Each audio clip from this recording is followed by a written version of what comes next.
Hello, सभी को प्रणाम।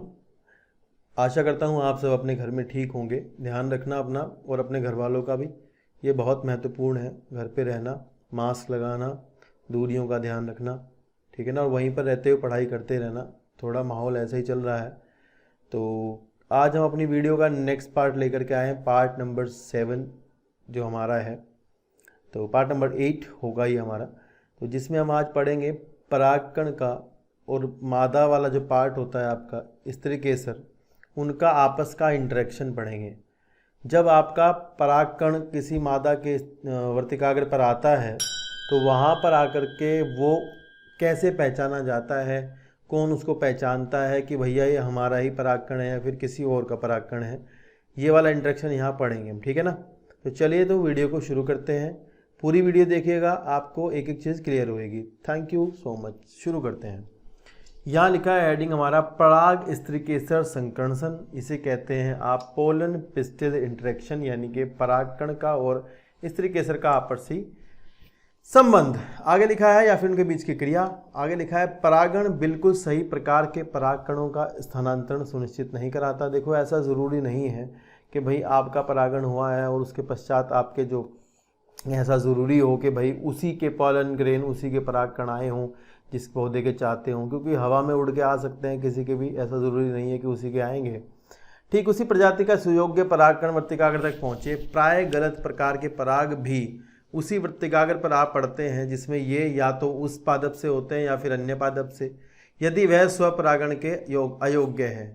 तो ध्यान रखना, ये पीछे हमने पढ़ा था कि कुछ पौधे ऐसे होते हैं, पुष्प, जिनमें कि स्वपरागण नहीं होता, ठीक है। वो अपने परागकण से जो है उनका परागकण वहाँ नहीं उग पाता है। तो अगर मान लीजिए, क्या पता तो वे वो वाले पुष्प हों जो कि आपके अपने परागकण से परागित नहीं होते हों, और क्या पता तो वे वो वाले पुष्प हों जो कि जिन पर किसी और का आ गया हो, ठीक है ना। तो कैसे पहचानेगा ये बात कि भाई किसका परागण है, परागकण है। आगे लिखा है स्त्री केसर में यह क्षमता होती है। तो सवाल आपका इसी लाइन से पूछा जाएगा मेडिकल में। ध्यान रखना कि ये पूछते हैं कि कौन पहचानता है, तब आप बताओगे कि स्त्री केसर ही पहचान करता है। बहुत ज़रूरी बात है, ठीक है ना, कि वह पराग को पहचान सके कि वह उसी वर्ग के सही प्रकार का पराग है या फिर नहीं है। यदि पराग सही प्रकार का होता है, मान ली परागकण जो आपका है यदि वो सही प्रकार का है, तो भाई स्त्री केसर उसे स्वीकार कर लेता है। देखो, दोनों की जो सरफेस होती है ऊपर की, जहाँ पर आकर, जैसे मान लीजिए ये आपका वर्तिकाग्र है यहाँ पर, तो आपका परागकण अगर यहाँ आएगा तो आपके जो वर्तिकाग्र की कुछ सरफेस पर ऊपर पाए जाने वाली कुछ प्रोटीन्स वगैरह होती हैं, वो उसकी पहचान करती हैं। इसी तरह से परागकण के ऊपर भी कुछ प्रोटीन मिलती हैं जो उसकी सरफेस पर होती है, उसको पहचान करती हैं कि भाई ये तुम्हारा ही है। तो ये बात होती है, ठीक है ना। जैसे तथा परागकण पश्च घटना के लिए प्रोत्साहित करता है, जो कि निषेचन की ओर बढ़ता है। इसके बाद अगर वो उसी का ही परागकण है तो भाई वो वहाँ पर आपका पराग नलिका बना लेगा उसके ऊपर। अगर वो उसी का हो तो पराग नलिका बन जाएगी, अदरवाइज वो पराग नलिका बनना ही रोक देता है, अंकुरित होना उसको रोक देगा वहाँ पर। फिर अगर पराग नलिका बनती है तो आगे निषेचन की तरफ कार्यक्रम बढ़ता है। यदि परागकण गलत प्रकार का होता है तो स्त्री केसर वर्तिकाग्र पर पराग का अंकुरण या वर्तिकाग्र पराग की नलिका की वृद्धि को रोक देता है। सवाल आपके पेपर में ये आता है, बताइए किस तरह से उसको अस्वीकृत करता है, मतलब कैसे आपके परागकण को रोका जाता है कि भैया तुम ना बढ़ो आगे। तो वहाँ पर या तो उसका अंकुरण रोक देते हैं या फिर पराग नलिका अगर बनती भी है तो उसकी वृद्धि को रोक दिया जाता है, ठीक है। ये बात ध्यान रखना। आगे लिखा है कि एक स्त्री केसर द्वारा पराग के पहचानने की सक्षमता उसकी स्वीकृति या अस्वीकृति द्वारा अनुपालित होती है, जो परागकण और स्त्री केसर के बीच निरंतर संवाद का परिणाम है। ये नीट में यहाँ से लाइन आती है, ये बिल्कुल इंपॉर्टेंट लाइन है, नीट में आएगी, यहाँ से ध्यान रखना, आपसे मार्क कर लेना। पूछते हैं कि किसका बीच का संवाद है, तो परागकण और स्त्री केसर के बीच का आपसी संवाद होता है, ये ध्यान रखना। आगे लिखा है इस संवाद की मध्यस्थता स्त्री केसर तथा पराग के रासायनिक घटकों के संकर्षण द्वारा होती है।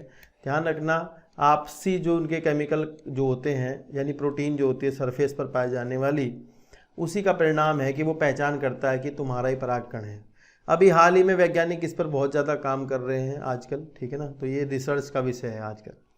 आगे लिखा है जैसा कि पहले बताया जा चुका है कि सुयोग्य परागण के अनुपालन में परागकण वर्तिकाग्र पर जनित होते हैं, यानी वहाँ वो अपनी पराग नलिका बनाते हैं।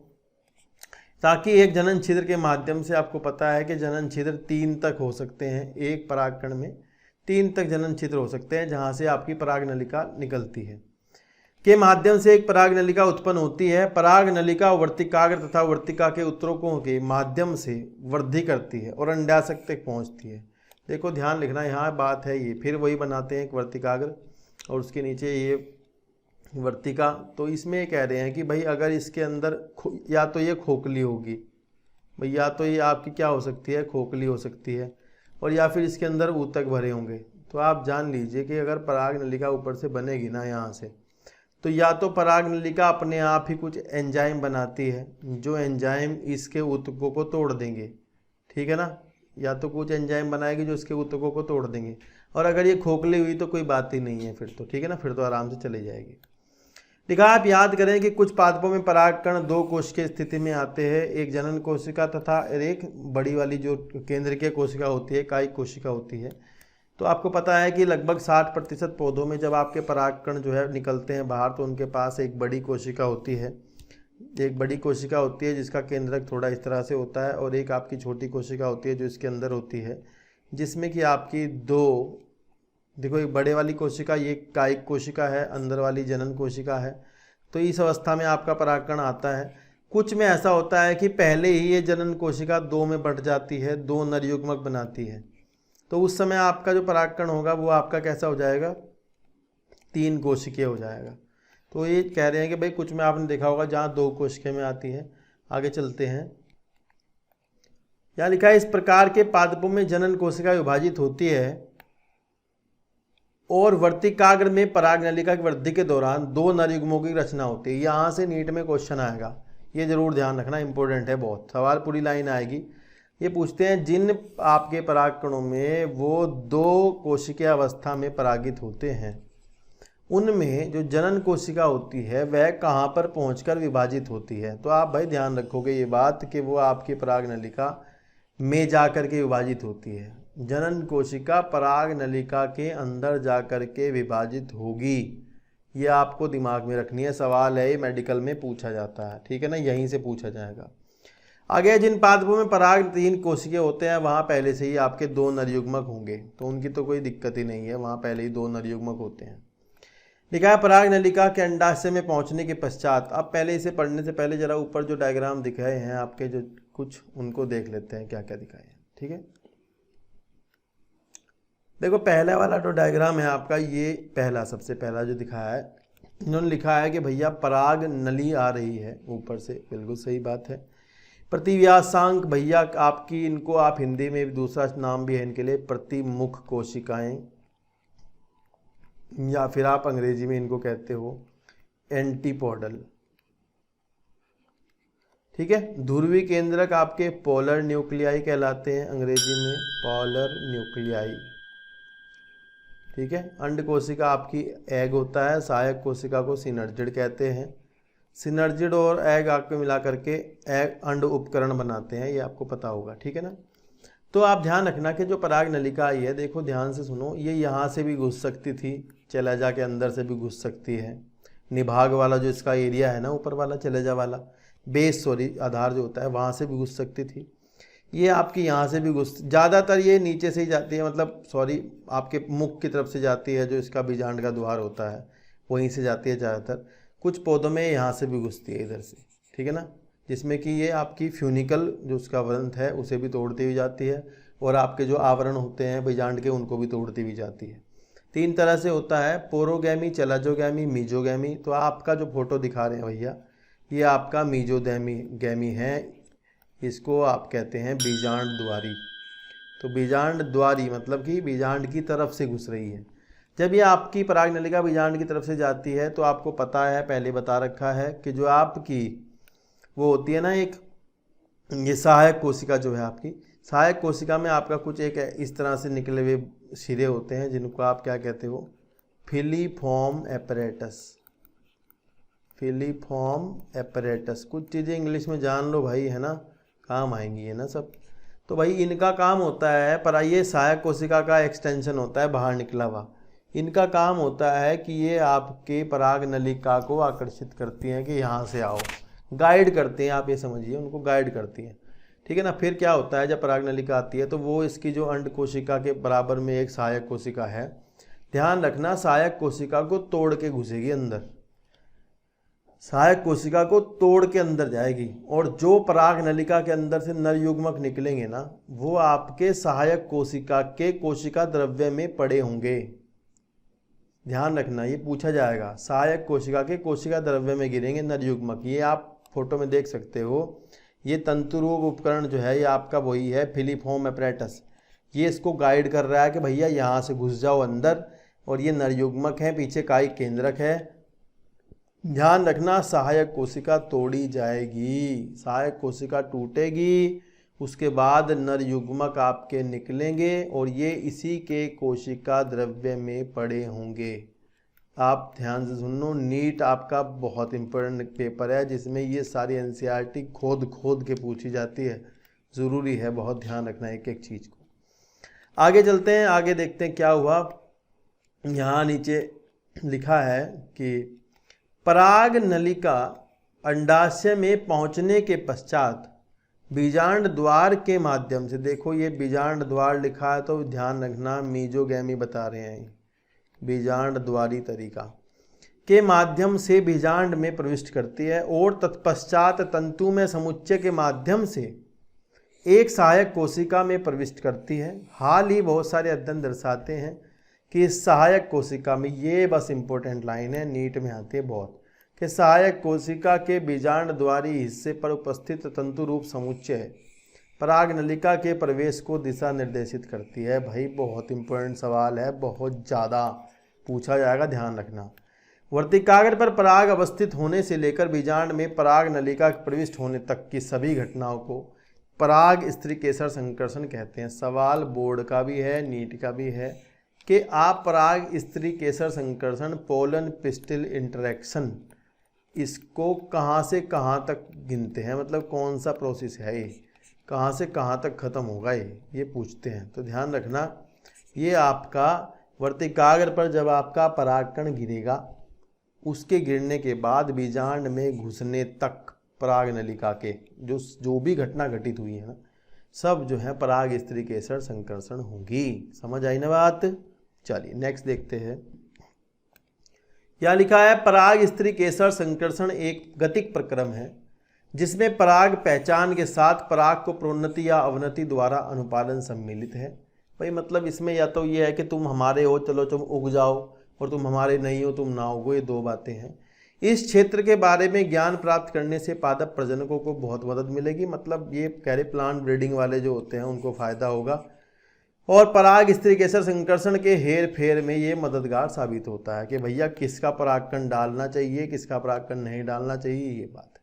नीचे पैराग्राफ में आपको बता रहे हैं कि भाई आप जो है अपनी लैब में जा कर के देख सकते हैं।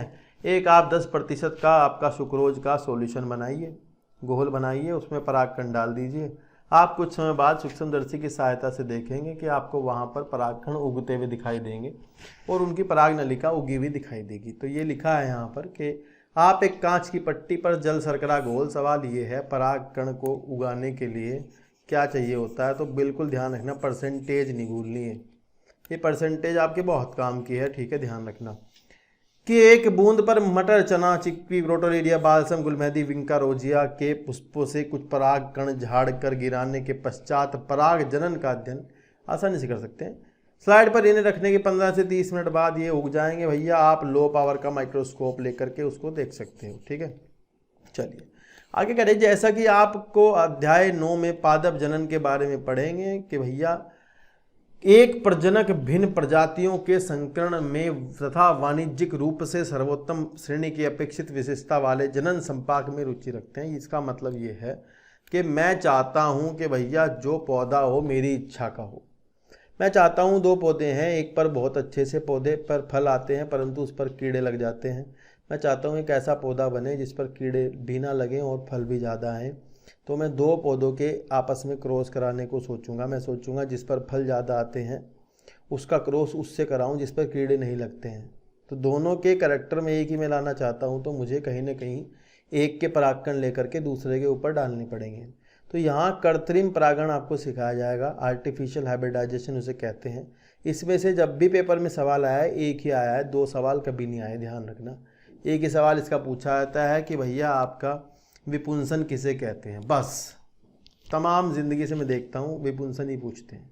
तो ये ध्यान रखना है। लिखा है कि जैसा कि आप अध्याय 9 में पढ़कर आए हैं कि भैया ये ऐसा चाहता है कोई वैज्ञानिक करना। फिर यहाँ लिखा है कि कृत्रिम संकरीकरण फसल की उन्नति या प्रगतिशीलता कार्यक्रम के लिए प्रमुख उपागम है। कृत्रिम संकरीकरण मतलब आर्टिफिशियल हाइब्रिडाइजेशन, मतलब वही लिख देते हैं यहाँ, आर्टिफिशियल हाइब्रिडाइजेशन। आई समझ में बात ये। तो इस प्रकार के संकरण प्रयोगों हेतु यह सुनिश्चित करना महत्वपूर्ण है कि केवल अपेक्षित परागों का उपयोग परागण के लिए किया जाए, वर्तिकाग्र को संदूषण अनापेक्षित परागणों से बचाया जाए। यह उपलब्धि केवल बोरा वस्त्र तकनीक, बैगिंग टेक्निक की मदद से आपकी हो सकती है तथा विपुंसन तकनीक अपनाई जाती है। तो दोनों इंपॉर्टेंट है, बस 2 बातें ध्यान रखने की हैं। एक बार मैं आपको समझा देता हूँ, ज़रा सा समझ लो फिर हम पढ़ेंगे इसको।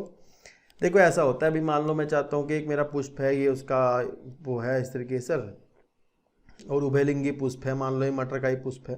तो इसमें आपके ये भी होंगे, क्या बोलते हैं इसे, हाँ, एंथर, और आपकी जो स्टैमन है, मतलब पूरा ये आपका पुंकेसर वाला पार्ट होगा। तो इसमें से आपका जो ऊपर वाला पार्ट है ये, इसमें आपके परागकण बनेंगे। तो हम क्या चाहते हैं, बोले यार इसके ना आए, हम अपनी इच्छा से जिसके चाहें उसके डालें। तो हम ये करेंगे भाई, पहले हम इसके हटा देंगे। पहले हमें करना क्या है, जब ये मैच्योर नहीं होगा तो हम इसके काट देंगे ये पुंकेसर वाला पार्ट, ठीक है। काटते के साथ ही हम करेंगे ये कि काट के आप इसे खुला तो नहीं छोड़ दोगे, वरना पता नहीं किसी और के ना आ जाए। इसको हम ढक देंगे बटर पेपर से, ऊपर से कवर कर देते हैं, ठीक है ना। उसके बाद ये मैच्योर हो जाएगा, अंदर एग बन जाएगा, सब कुछ यहाँ अंड बन जाएगा, ठीक है ना। उसके बाद हम क्या करेंगे भाई, ऊपर से इसको हटाएंगे पेपर को, फिर यहाँ परागकण डालेंगे और डालते के साथ वापस ढक देंगे, डालेंगे फिर ढक देंगे, ताकि ऐसा तो है नहीं कि तुमने परागकण डाला और एकदम उग गया, टाइम लगेगा ना। तो वो टाइम जो है उसको बचाने के लिए, मतलब कोई और ना आए तो फिर वापस से ढक देते हैं। तो ये पूरा प्रोसेस है आपका, इसको यहाँ लिखा गया है, पेपर में पूछ लेते हैं, और आपके नीट में तो ये सवाल आता है विपुंसन वाला। बस यहाँ लिखा है यदि कोई या फिर इसको क्रम से लगाने के लिए भी आता है, लाइन से लगाने के लिए, पहले क्या क्या फिर क्या क्या फिर क्या क्या, ये वाला आता है बहुत ज़्यादा। यदि कोई मादा जनक द्विलिंगी पुष्प धारण करता है तो पराग के प्रस्फुटन से पहले पुष्प कलिका से पराग कोश के निष्कासन हेतु एक जोड़ा चिमटी का इस्तेमाल करना होता है। उसमें आप विपुंसन कर लोगे। विपुंसन को अंग्रेजी में कहते हैं, कहीं भैया आपके लिए लिखा रहे, अंग्रेजी वाली दिक्कत है ना, emasculation. You have to learn this word, is very important, ठीक है। एंड वहाँ लिखा है विपुंसित पुष्प को उपयुक्त आकार की थैली से आवर्त किया जाए, जो कि आपकी बटर पेपर की सवाल ये है, थैली किसकी बनी होती है, बटर पेपर की बनी होती है, ताकि इसके वर्तिकाग्र को अवांछित परागों से बचाया जा सके। इसके प्रक्रम को बैगिंग कहते हैं। बैगिंग जो वाला पुष्प है आपका, जब वो आपका वर्तिकाग्र सुहाग्रता यानी कि भैया स्टिग्मा रिसेप्टिविटी प्राप्त कर ले, मतलब जब उसका प्रतिकाग्र ऐसा हो जाए कि हम ग्रहण कर लेंगे, अब कोई भी परागकण हो, मतलब हमारे अंदर अब मैच्योरिटी आ गई है, जब वो ऐसा हो जाए तब नर अभिभावक से, मतलब किसी दूसरे पुष्प से आप जो है परागकण लें, उस पर छिड़क दें और पुनः आवृत कर दें, वापस से दोबारा बैग ढक दें। ऐसा तो है नहीं कि तुमने खुला छोड़ दिया, भाई आओ आओ कोई और भी आ जाओ, ऐसा नहीं करना। उसमें फल विकसित हो जाएगा, ठीक है ना। और यदि मादा जनक एक लिंगीय पुष्प पैदा करता है, तो अगर मान लो आपका ये बाइसेक्सुअल नहीं है, उभयलिंगी और एक लिंगी ही है, तो फिर तो चक्कर ही कुछ नहीं है। एक लिंगी को बस ढक के रखो शुरू में, और फिर वापस से जब वो मैच्योर हो जाए अपने डालो और फिर ढक दो, बस 2 काम होते हैं। विपुंसन की वहाँ आवश्यकता नहीं होती, क्योंकि पुष्प आपका एक लिंगी है। फिर लिखा है पुष्पों के खिलने से पूर्व ही उन्हें आवर्त कर दिया जाता है। जब वर्तिकाग्र सुहाग्र हो जाता है तो अपनी इच्छा के परागकण लाओ, उसके ऊपर डाल दो, फिर वापस से ढक दो। तो ये एक लिंगी के साथ प्रोसेस किया जाता है। ध्यान रखना, एक लिंगी पूछे तो आप एक लिंगी का बताएं, द्विलिंगी पूछे द्विलिंगी बताएं, ठीक है ना। तो ये आपका था यहाँ तक का एक टॉपिक जो कि आज हमने किया है कवर। नेक्स्ट वीडियो में आपको मिलेगा दोहरा निषेचन और आपका जो बीज है उसका, भ्रूण का निर्माण दोनों पौधों में, द्विबीजपत्री और एक बीजपत्री दोनों में, ठीक है ना। तो आज की वीडियो में रहेगा इतना ही। पढ़ते रहेगा एनसीईआरटी, यही लेके जाएगी कहाँ, वहीं मेडिकल कॉलेज, ठीक है ना। Thank you so much. और यार कर दो ना सब्सक्राइब, है ना। धन्यवाद।